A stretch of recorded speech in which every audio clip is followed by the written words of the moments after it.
पहाड़ों के बीच बसा हुआ, धुंध से घिरा हुआ था नंदगांव। गांव वाले सीधे साधे थे।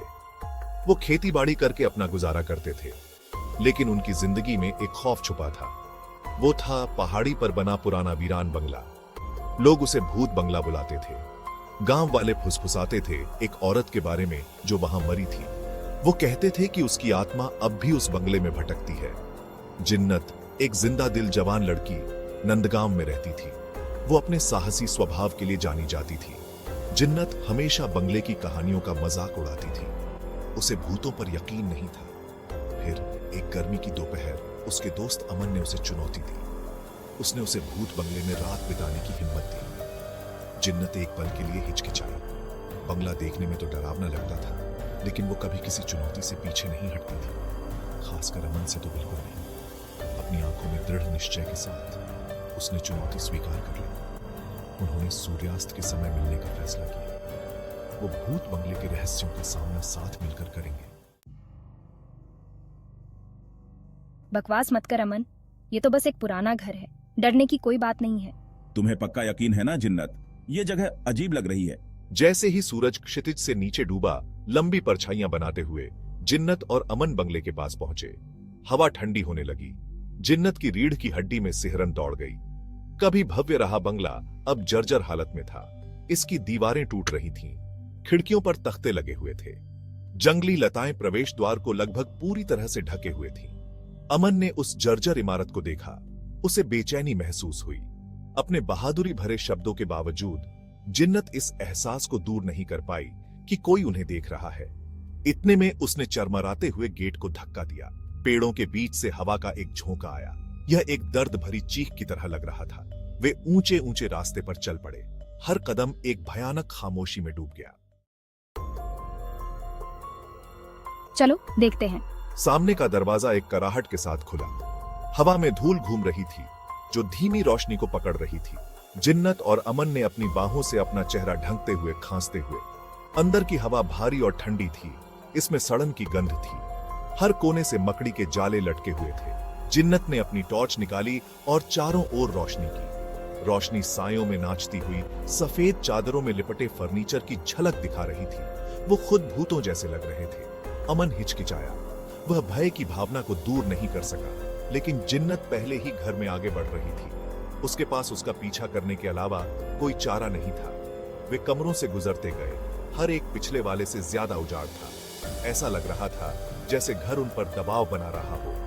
वे दालान के अंत में एक कमरे में पहुंचे। दरवाजा थोड़ा सा खुला हुआ था। उसमें से एक ठंडी हवा चल रही थी, जिससे उनकी रीढ़ की हड्डी में सिहरन दौड़ गई। अमन को लगा जैसे कोई ठंडा हाथ उसके दिल को थाम रहा हो। वह वहां से जाना चाहता था, लेकिन जिन्नत की उत्सुकता बढ़ गई थी। उसने दरवाजा धक्का देकर खोल दिया। यहाँ कुछ है, मैं इसे महसूस कर सकती हूँ। जिन्नत, शायद हमें चले जाना चाहिए। ये जगह मेरी दादी ने मुझे ये करना सिखाया था। धूल भरी खिड़की से कमरे में हल्की रोशनी आ रही थी। धूल के कण हल्की रोशनी में नाच रहे थे। कमरे में सड़न की गंध फैली हुई थी। कमरे के बीच में लकड़ी का एक बड़ा सा डेस्क रखा था, जिसकी सतह धूल की मोटी परत से ढकी हुई थी। एक भारी ताला एक दराज को बंद करके रखा था। जिन्नत तुरंत डेस्क की ओर चली गई। उसकी निगाहें बंद दराज पर टिकी हुई थीं। ऐसा लग रहा था जैसे वह उसे बुला रही हो। अमन, उसका दिल उसकी छाती में जोरों से धड़क रहा था। घबराहट से इधर उधर देख रहा था। जिन्नत पहले से ही अपने बैग में हाथ डाल रही थी। उसने एक छोटी सी धातु की हेयर पिन निकाली। एक शरारती मुस्कान के साथ उसने ताले पर काम करना शुरू कर दिया। कुछ तनाव भरे पलों के बाद उन्हें एक संतोषजनक क्लिक सुनाई दी। ताला फर्श पर गिर गया। जिन्नत ने दराज के पास पहुंची और उसे खींचकर खोला। दराज के अंदर पीले कागजों और सूखे फूलों के बीच एक चमड़े की जिल्द वाली डायरी रखी हुई थी। इसके पन्ने उम्र के साथ भुरभुरा हो गए थे।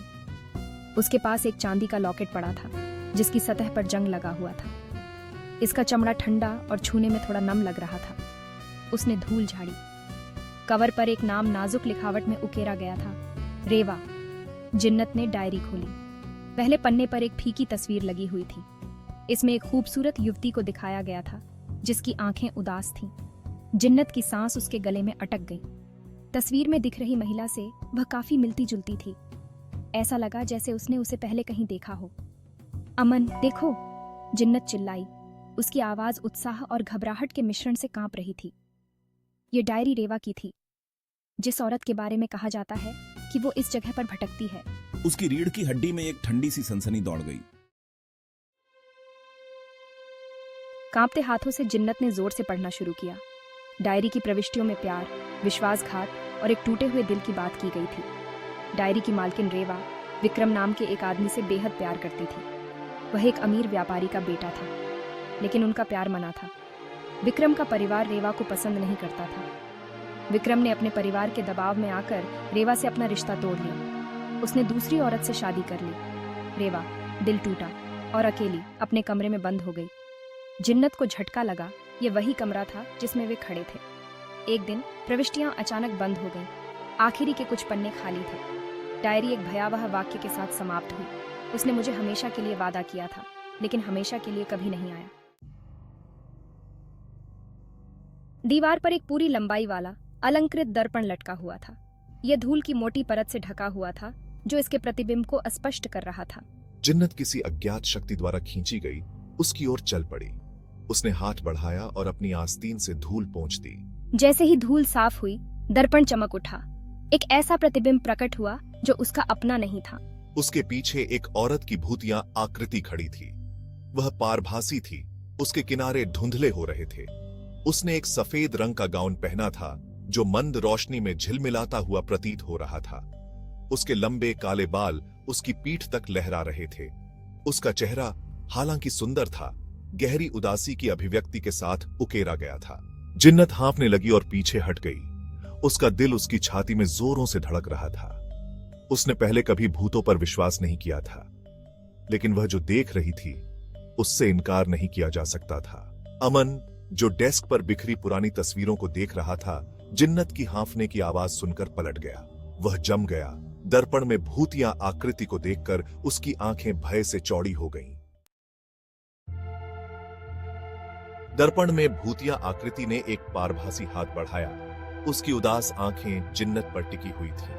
मेरी मदद करो, मुझे न्याय दिलाने में मेरी मदद करो। तुम कौन हो? मैं रेवा हूँ और इसी कमरे में मेरा कत्ल हुआ था। कत्ल? भूत ने सिर हिलाया। उसकी अभिव्यक्ति और गुस्से वाली होती जा रही थी। विक्रम ने मुझसे शादी का वादा किया था, लेकिन उसने अपने परिवार की दौलत के लिए मुझे धोखा दिया।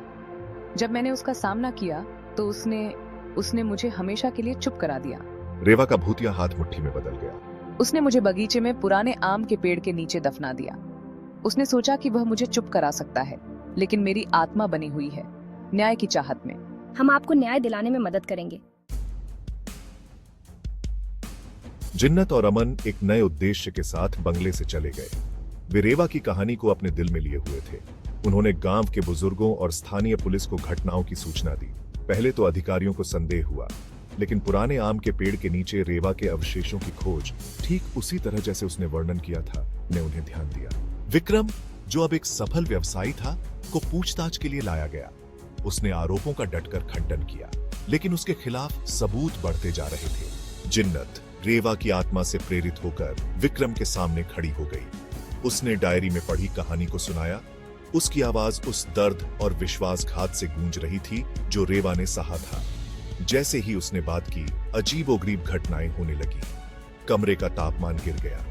बाहर हवा चल रही थी। थाने की खिड़कियां खड़खड़ा रही थीं। कुछ ने फुसफुसाते हुए कहा कि यह रेवा है।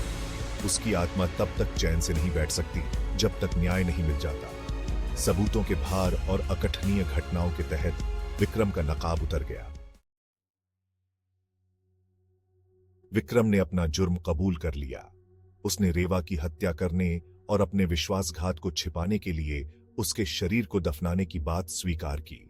विक्रम की गिरफ्तारी की खबर नंदगांव में जंगल की आग की तरह फैल गई। न्याय हुआ था, लेकिन यह एक दुखद जीत थी।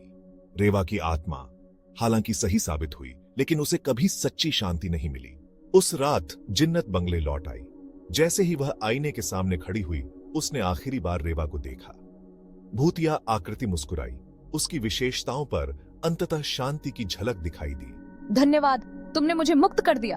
अंतिम कृतज्ञतापूर्ण मुस्कान के साथ रेवा की आत्मा गायब हो गई। दर्पण ने एक बार फिर जिन्नत की छवि को प्रतिबिंबित किया। बंगला खामोश खड़ा था।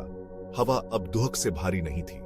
रेवा की कहानी एक भूतिया अनुस्मारक के रूप में कार्य करती है कि मृत्यु में भी सच्चाई को प्रकाश में आने का रास्ता मिल जाता है, और कभी-कभी मृतकों को शांति पाने में मदद करने के लिए जीवित लोगों के साहस की आवश्यकता होती है।